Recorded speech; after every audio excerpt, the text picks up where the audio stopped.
Aula 7. O homem. Façamos o homem à nossa imagem, conforme a nossa semelhança.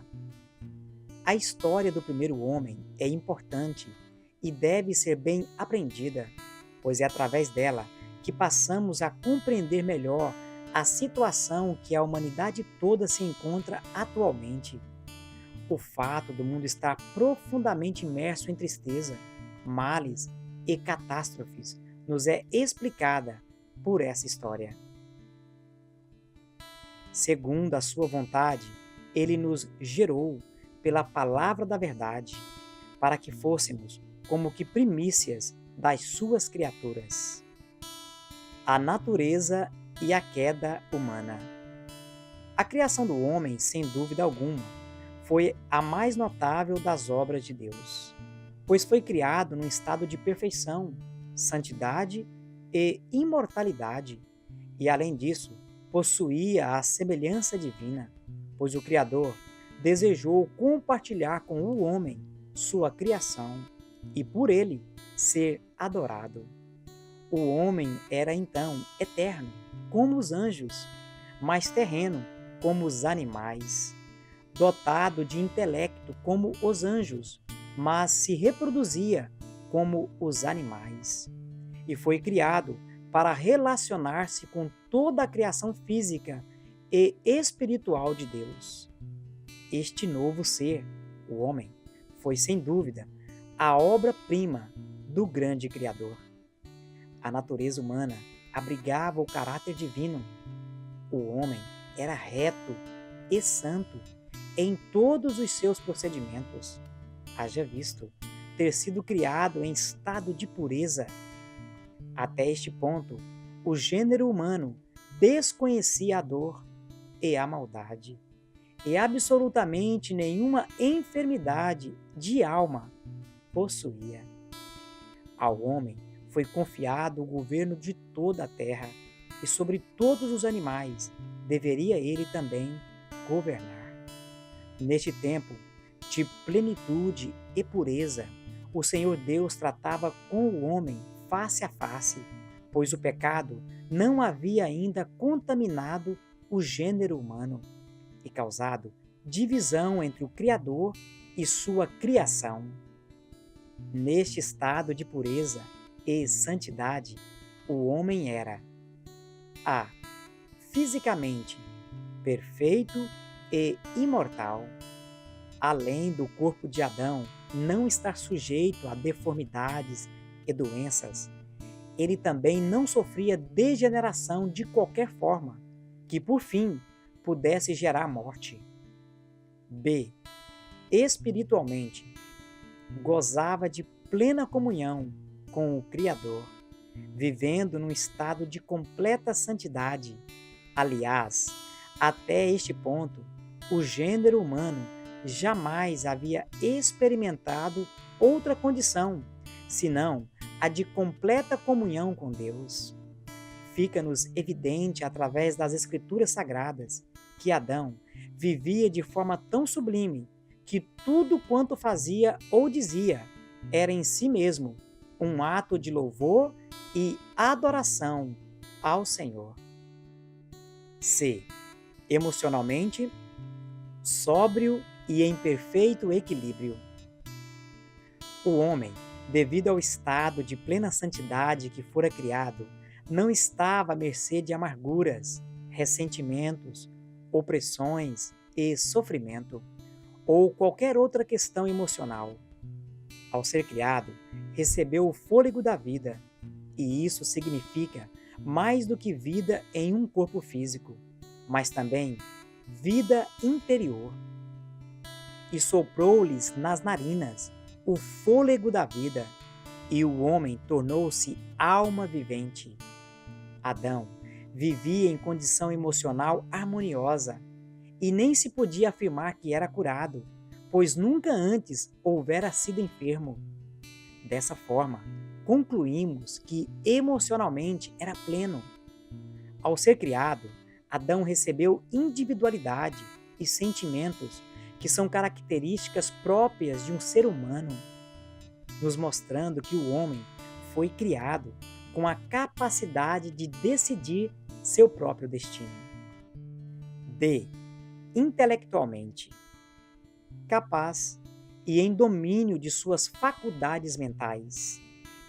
É possível notar que Deus o criou com capacidade tamanha que lhe deu o domínio da criação, além de confiar a ele a nomeação dos animais e aves.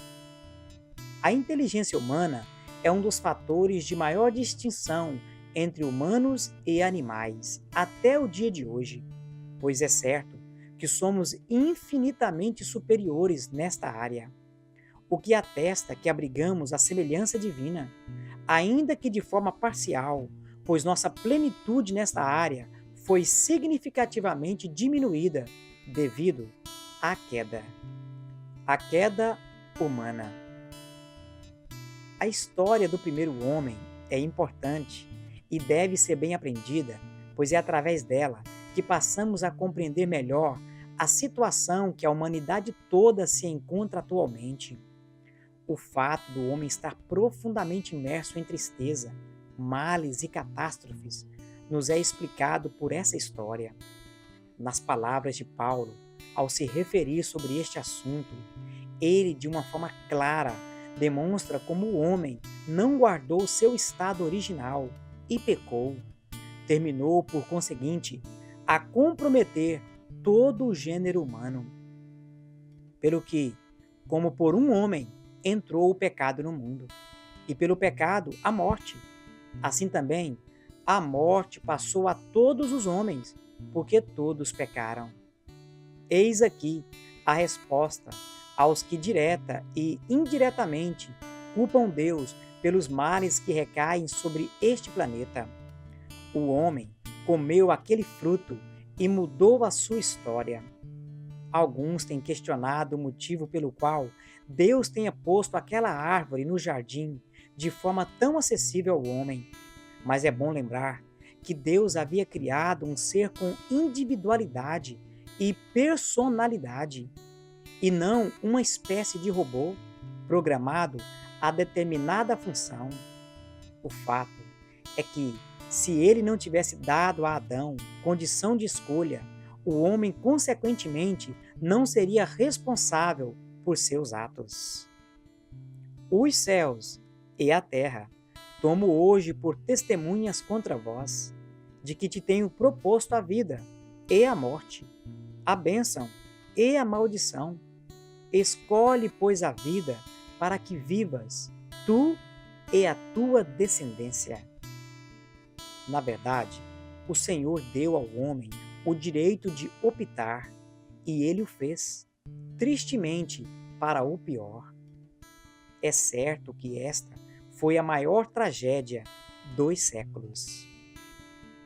Após a queda de Adão, as coisas se alteraram drasticamente, e toda aquela terra de deleites foi ferida com maldições, e o gênero humano passou a experimentar males diversos e a morte. Com essa louca decisão em desobedecer, Adão e Eva haviam desprezado as palavras de advertências, transgredindo assim as ordens divinas com respeito aos limites estabelecidos.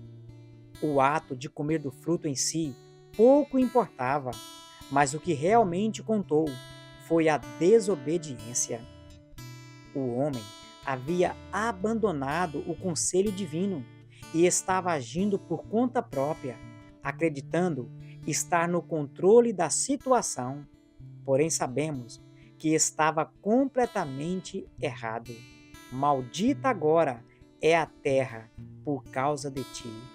Com dor comerás dela todos os dias da tua vida. Neste estado de pecado, o homem, fisicamente, se tornou imperfeito e mortal. O homem tornou-se depravado e mundano, ficando à mercê das paixões da carne, pelo que Deus os entregou às concupiscências de seus corações, à imundícia, para desonrarem seus corpos entre si. Foi após a queda de Adão que o homem se corrompeu terrivelmente e se distanciou da imagem de Deus. Embora criado com um corpo incorruptível, imortal, ao transgredir a vontade de Deus, passou a experimentar a morte física.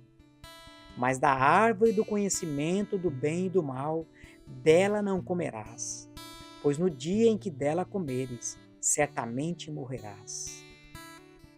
É fato que ninguém se conforma com a morte, pelo simples fato de que originalmente não nascemos para morrer. B. Espiritualmente. Perdeu sua comunhão com o Criador, passando a viver em condições de pecado. A partir deste tempo, o homem perdeu sua plena santidade, pois ficou espiritualmente afastado do Criador, necessitando de um intercessor inocente que lhe cobrisse a nudez espiritual. Essa condição espiritual do homem o subordinou, desde então, à morte física e a estar passivo também a experimentar a morte espiritual, a segunda morte, caso rejeite o plano de Deus para a remissão do gênero humano. C. Emocionalmente. Perdeu a paz e se tornou desequilibrado. A queda de Adão não somente comprometeu a matéria, mas especialmente a saúde da alma, que, corrompida pelo veneno do pecado, passa a se ocultar em máscaras e fingimentos, mentiras e rancores, amarguras e falta de perdão e muito mais.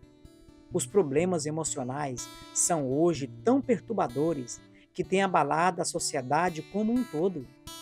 Até mesmo os especialistas da área se encontram sem resposta para a vasta gama de problemas da alma humana.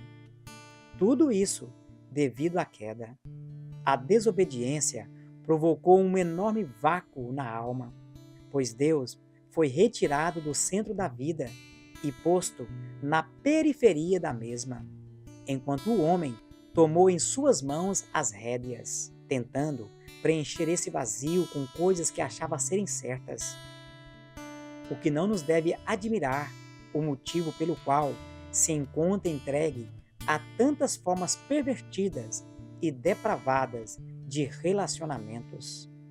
Tudo na busca desesperada de preencher essa lacuna deixada pela ausência de Deus. E como eles não se importaram de ter conhecimento de Deus, Ele os entregou a um sentimento pervertido para fazerem coisas inconvenientes. D. Intelectualmente. Se tornou nécio e parcial no domínio das faculdades mentais. O intelecto é a parte da alma que julga, conhece e faz uso da razão. Parte esta que corrompeu-se após o pecado. O homem simplesmente perdeu a condição de permanecer como coroa da criação. Por isso, teve que ser expulso daquele paraíso. O Senhor Deus, pois, o lançou fora do jardim do Éden. Essa condição somente é conquistada novamente em Cristo. É fácil perceber como o nécio não pode mais responder pelo cuidado e preservação da terra, das plantas e dos animais, pois tudo o que notamos hoje em dia é uma enorme e irreversível degradação do meio ambiente. Dezenas, se não centenas de aves e animais extintos e etc. Tudo isso por causa de uma desenfreada ambição e pseudo-intelectualismo. Dizendo-se sábios, tornaram-se loucos. Conclusão. Até este ponto, penso ter ficado evidente a mensagem que esta lição visa ensinar, ou seja, que a maldade humana, enfermidades e tristezas definitivamente não foram originadas pelo Senhor, mas sim provocadas pelo homem, ao seguir seus próprios meios através da vida. Pregar ou ensinar o oposto disto é tentar imputar a Deus um erro que é todo do homem. Outra valiosa lição que emerge deste estudo é que, embora o erro do primeiro homem tenha comprometido a raça humana, através do segundo Adão, Cristo, temos a garantia de redenção dos pecados. É muito bom saber que é possível reaver as condições de pureza e santidade que se perderam. O Senhor Deus continua de braços abertos à espera do filho pródigo. E por mais que seu pecado tenha se avolumado, mais a graça divina tem sido emanada dos céus. Deus não desiste do homem. Mas em certo lugar testificou alguém dizendo: que é o homem para que dele te lembres? Ou o filho do homem para que o visites? Tu o fizestes um pouco menor do que os anjos, de glória e de honra o coroaste, e o constituíste sobre as obras de tuas mãos. Todas as coisas lhe sujeitaste debaixo dos pés. Ora, visto que lhe sujeitou todas as coisas, nada deixou que lhe não esteja sujeito. Mas agora, ainda não vemos que todas as coisas lhe estejam sujeitas. Vemos, porém, coroado de glória e de honra aquele Jesus, que fora feito um pouco menor do que os anjos, por causa da paixão da morte, para que, pela graça de Deus, provasse a morte por todos.